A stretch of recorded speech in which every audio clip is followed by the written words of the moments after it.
যিশুদার সঙ্গে সারাক্ষণই এই নিয়ে কথা হচ্ছে আর কি। ভেরি গ্রেটফুল যে যিশুদা আজকে এসছে এবং আরো অনেকে এসছেন আজকে। তো সেক্ষেত্রে প্রচন্ড ভালো লাগছে। তুমি অভিনয় করো, তারপরে এইটাই তুমি চাও যে মানুষজন দেখুক, তোমার বন্ধুরা দেখুক, তোমার সিনিয়ররা দেখুক, and they become very proud of you or your team. তো সেটাই চাইবো যে তাই যেন হয়, সেটাই যেন করতে পেরেছি এবং মানুষজন তাই বলছে। আরো দেখুন, মানুষজন তাদের ভালো লেগেছে। আমরা অসাধারণ কিচ্ছু করিনি, আমরা মন দিয়ে একটা কাজ করেছি। বাকি অনেকগুলো সিনেমা আমাদের সঙ্গে রিলিজ করেছে। আমরা চাই যে মানুষ নিজেদের পছন্দ মতো বেছে নিক, কোন সিনেমা দেখবে সেই সিনেমাগুলোও দেখুন। বাস ভালো লাগছে, মানুষের লেখালেখি করছেন, আমাদের বন্ধুদের ভালো লাগছে। যিশুর যেমন এই সিনেমাটাকে নিয়ে উৎসাহ হয়েছে, এটা তো আমাদের নিজেদের পাওয়া।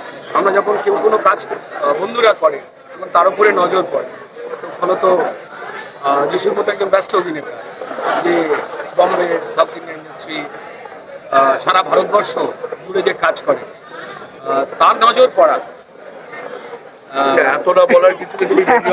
অনেক আমার ছোটবেলার বন্ধু, ছোটবেলা বলবো না, বাট ইয়েস, এই ইন্ডাস্ট্রি থেকে যবে থেকে আমাদের যখন আমাদের শুরু হয়েছে তখন ও হয়তো জন্মায়নি, ছোট ছিল। তখন তোর ছোট ছিল।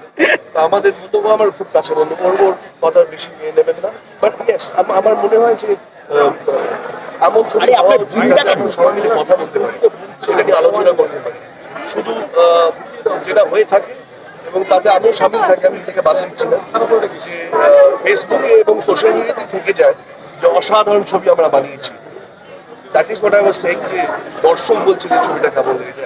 এর থেকে বড় পাওনা বোধ হয় কোনো প্রডিউসার, কোনো অ্যাক্টর, কোনো ডিরেক্টর, কোনো সং রাইটার, কোনো সিঙ্গার, লিরিসিস্ট যারা ব্যাকগ্রাউন্ড স্কোর করছে, যে ফলি করছে, তাদের এর থেকে বড় কিছু মানে পাওয়া ছাড়া আমার মনে হয় না আর কিছু পাওয়া আছে। টাকা তো আমরা সবাই রোজগার করি, আমিও করি, আপনারাও করেন, বাট আই থিঙ্ক এটার জন্যই আমরা কাজ করি। Thank you.